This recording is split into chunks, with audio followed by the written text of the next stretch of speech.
Good afternoon, another video. Saturday afternoon, 3 o'clock. I just shaved. Kakapagupit lang natin. Nagpaiksi na tayo ng buhok. Thank you, Rain, for the hairstyle. At tinanggalan natin yung bigote dahil namumuti na yung bigote ko, no? So this is my real face. So anyway, for this video, 190 is here. Dito tayo kay 124. Yan yung mga nabaklas na pesa last time. Mga tie rod, mga links. So quick update. Last time itong starter yan, pinaayos natin dun sa EJs. EJs ba yun? Tsaka binaba natin yung steering column dahil may umaalog. So apparently, hindi naman pala ito yung sira. Yung pagkababa namin, ang sira, matindi. Kasi nagtatagas din ng steering fluid to eh. Pag binabad mo, ito ang sira. Yung gearbox, steering gearbox. Malaking pyesa. So mabigat na trabaho.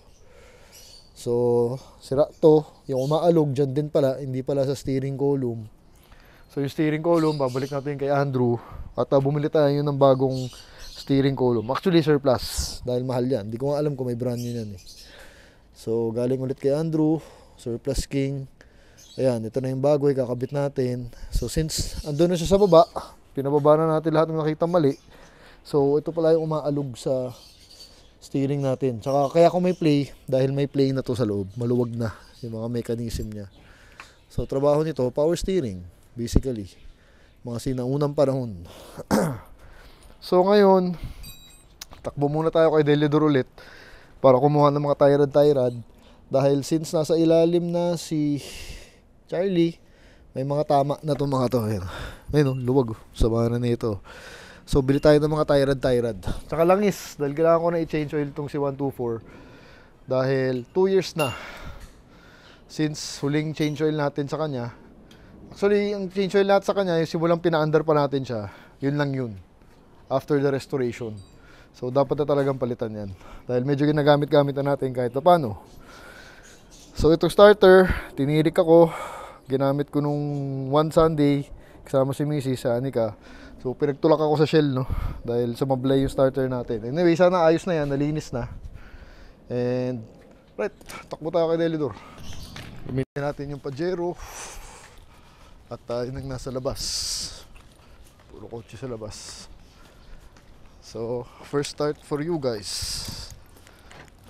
Ginamit ko siya kagabi. Yan lang naman, kain lang, malapit. Oh, init. Susi pa. Boom. Gas power. Okay. So si Pajero may sakit ngayon, no. Pag cold start, pag na-reverse mo, hindi ko makagat agad. So give it 2 minutes bago siya kumagat. So natutulog. So I asked Rocky, bago naman daw yung langis niya, transmission, siguro yung filter hindi niya napalitan, nakalimutan niya. So probably pwede natin palitan yung filter in the future. Pero sabi niya, gamitin mo lang kasi nga matagal hindi ginamit. So ngayon lang naman lumabas yan, no. Tapos ito nga, yung antena, naririnig ko maandar. Hindi lang nag-engage dun. Tapos wala ring, ayun, may tubig. Pero konti. So kailangan yata linisan yung washer. Mainit ang panahon dahil umulan kahapon. Stress. So sana matapos si Charlie. Gearbox, tie rod, saka starter. Kabit na lang naman. Delidor. Back sa Delidor. Lapit lang sa bahay. Sobrang sakto. Nakakatuwa. Yan natin kung si Ate Nora. Tira natin yung fleet mamaya. Dami na namang nakaparada. Back here, Delidor, Ate Nora, Pinuyir. Thank you, sir. Mga under chassis, tsaka oil, bibili tayo. Sa 124, gastos na naman sa kanya, no? Nakuha lang namin chassis number. Mercedes 7, 140, ano? BM, tsaka Mercedes 7. Grabe, no? Punong-puno ng European. Delidor, pwede kayo magpagawa rin dito kung gusto nyo. Shopping. February 1, first day na February. Gastos na naman tayo. Tyrad. Tyrad ba yan? Hindi po, Hindi. Tider Arm. Kasama kasi yung bolt niya kaya... Feby. Replacement na to eh, no? Hindi po. Siya rin yung Siya rin. gumagawa Siya rin ng gumagawa. Felstein na shock absorber. Germany pa rin. Yes. Ayun, Germany pa rin nga siya. Nice naman. Yung hilig ng Oil filter. kasama bolt. Ayun, bolt to. Ganda ng bolt to. Laki, no? Bolted na siya, no? Solid na solid, no? Yung cup niya. Ganda, no? Buong buo. Bubuuin mo lang naman yan. Galing nga nila, kasama lagi yung bolt. Pati yung Yung gearbox pala, kung nasira, pwede ring repair kit lang. Meron sila dito. 2,000 more or less. So, kahit hindi kayo kumuha ng surplus nun, pwede nyong ipa-repair na lang. Pero okay lang yan, at least may spare kami ni Charlie. So, 2 pyesa namin. Kung nasira isa, may isa pa nakaabang. Yan. More parts. Hindi man gano'ng kabigat. Pero malalaking pyesa, no? Ito po yung Terra. Yun, Tyrad, oh. Laking pyesa, oh. Solid na solid, oh. Matigas. Ayan, may brand yung parts na sa 124. Hindi ko na tinitipid. Hindi, pag ganyan dapat brand new. Tinan na. Swak. Ayan. Oh, swak na swak, oh. Diba? Ayos. Ganda na ito, oh. V8 by turbo. No? Sabay-ari ito? Sabay-ari. C63, oh. Ganda ng tambucho. Ingay siguro dyan. Wapo. Tulin yan. S-Class. Wago to. 123. Ang ganda ng kulay ng 123. Oh, ha? Classic na classic. Yung mags, oh. Ito. Ito may loob. Uy, manual. 4-speed. Manual. Ganda. Grabe. Preserve na preserve loob na ito. Yan, yan. Para makita nyo. 200. So malamang carb to. Yan yung loob, oh. Sariwang sariwa yung loob. Sa pang 1, 2, 3. Puti naman. Ito coupe. Ito mas mahal, coupe. Japan Spec B. Ganda ng tela, parang sa 190 blue. Ganyan tela ng 190. Ganda, no? Tapos G-Wagon. Ito yata yung dati. Diesel, CBI. G270 na diesel. Tapos may C63. Ito GLS, oh. Laki. Ganda, no? Ito yung gusto kong SUV din. Tapos C63. C200 na AMG. Original. Yan, AMG. 6.3 liter to. Ayun, NA 6.3. May 190E na puti. Ganda. Ganda talaga dito sa Deledor, eh. Mga kotse dito, eh. Swabe. Sir, thank you. Thank you. Thank you. Bye-bye. Okay, bye. Ay, sir. Ay, ano yan? Ay! Hinatid. Kalimutan. Sabi ka akin ba yan? Oo, hinatid kasi kayo ng isang namin. Salamat. Salamat. Thank you. Bye-bye. Thank you. Okay, gastos. So, yung langis, mas mahal sa pesa. Kasi yung langis, top of the line na yun, Liquimoli, yun yung hawak nila. Okay lang naman, kasi every 2 years lang naman ako nagpapalit. Tsaka, si 124 naman yan. So, nasa 6.5 bata yung langis. Tapos yung mga pesang yun, mga Tyrad, blah blah blah, inabot tayo ng 5,000. So, yun yung gastos natin ngayon. Di pa tapos yan, marami pa. Kasi may under chassis pa kami sa likod. Yung mga wheel bearing, arm, rear arm, rotor disc, kailangan palitan lahat yun. So, pero baka mag-surplus na lang ako dun. Kasi dalawa, eh. Okay, anyway, balik ako sa bahay, tapos kakabit na ni Charlie lahat nung nabili natin, no? Okay. Back here sa house, 330, yan na lahat.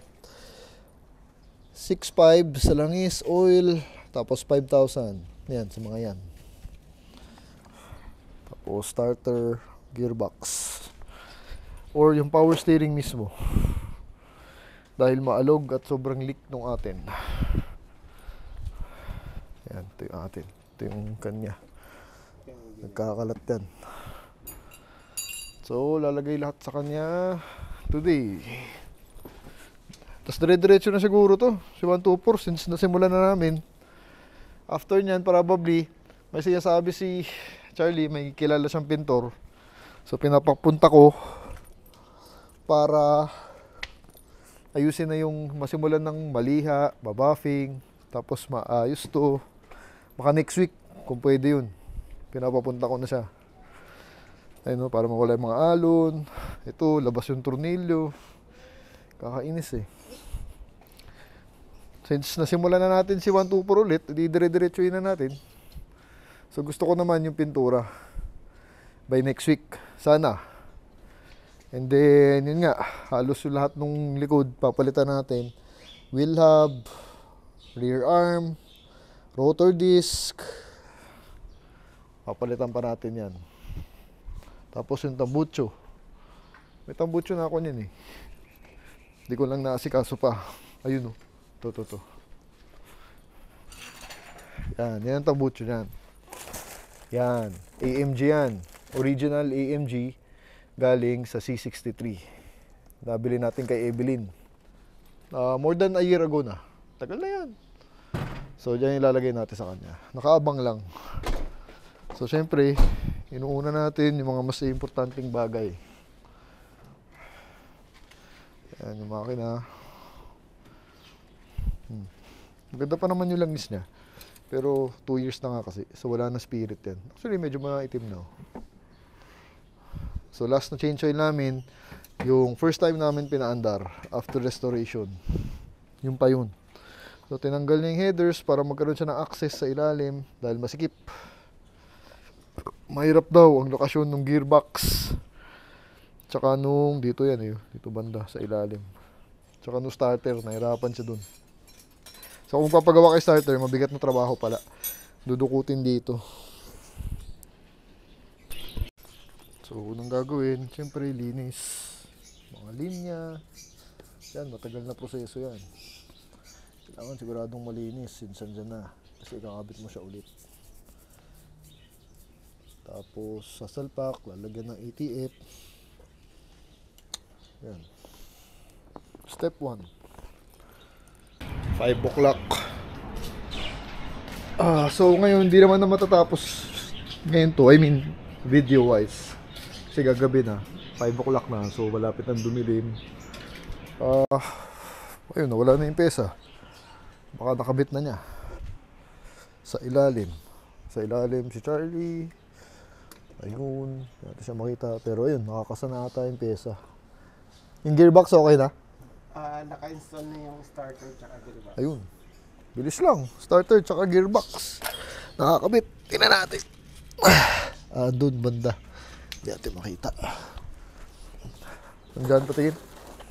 Patingin. Dito mas makikita dyan. Dito din yung dalawa. Tara, silipin natin. Higa tayo. Yung last time na sinilip mo na may leak. Yun. Ay! Aray ko. Laki mo. Ayun. Ayun yung starter. Yung gearbox nito. Ayan. Yan yung gearbox. Nakakasana. Ayun pala, mabilis lang. Mas mabilis mag-install kaysa magbaklas. Naka-fit kasi yung mga tie rod doon.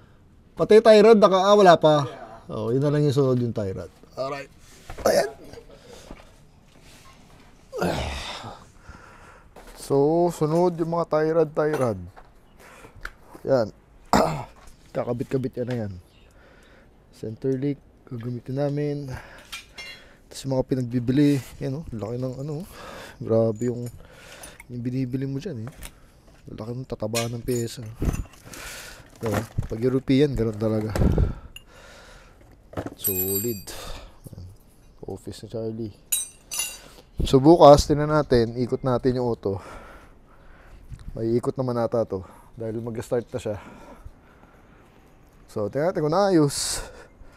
Yung leak, malaking bagay yun. Tagal ng problema yun eh, hindi ko lang pinapansin eh. Since nabaklas na, ayan. Pati ito. Tinanggal din pala ignition. Pati yung dun. Pati yan, papalitan. Yung sa switch ng ilaw dahil nabali na. Meron din tayo surplus. Siyempre, linis-linis ulit. Kayod-kayod. Bago install. Ayan yung damper, oh. Steering damper, oh. Mukhang stuck pa eh. Pero ayos pa naman daw, may play pa eh. Sige nga. Ayun, may laban pa. Matigas pa. Kung matigas pa, okay pa yun. Pag yung bigla, nabibigla. Ngayon, wala nang mga ganyan eh, no? Meron? Meron pa rin hanggang ngayon. Oo, meron. Kasi linkage eh. Kailangan yan. Yung mga rack and pinion, Wala. Kulit, no? Daming basta dikit. steering drag link kasi. Mas simple to. Kesa sa rack and pinion, no? Oo. Diyan naman nagsimula eh. Pinower steering lang nila to. Pero dati manual to. Pero ganito pa rin ang design. Linkage pa rin.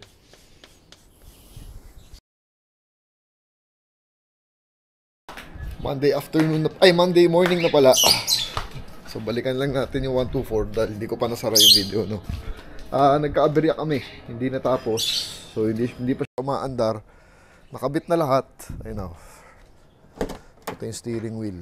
Andyan na. Sana ibalik na. Ito na pala. Ayun. Ayos na. Ayos na to. So ito yung binili natin kay Andrew na switch. Ayos na. Ito. Nagka-aberya kami dito. This is connected to the gearbox. So dito siya apparently. So ito yung original niya. Ito saktong-sakto yung fitment. Yung dun kay Andrew, mas manipis ng konti. So maluwag to, may play. Ilagay ko na lang yung video para makita nyo what I mean. So dapat kasi saktong-sakto siya para matigas yung ikot, walang play. Dahil kasi doon sa bago, maluwag, hindi siya naglalak. So dapat masikip na masikip. So I asked Andrew, andun pa naman yung kanya.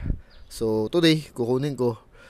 Papagrab ko na lang para madala dito, para mabalikan ni Charlie.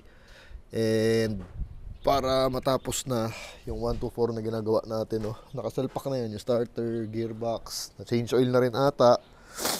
So everything. Yun na lang yan. Tapos pag natapos na yun, siguro I'll proceed with the bodyworks. Kung matuloy siya sabi ni Charlie na pintor, siya sabi niya, kumabok namin.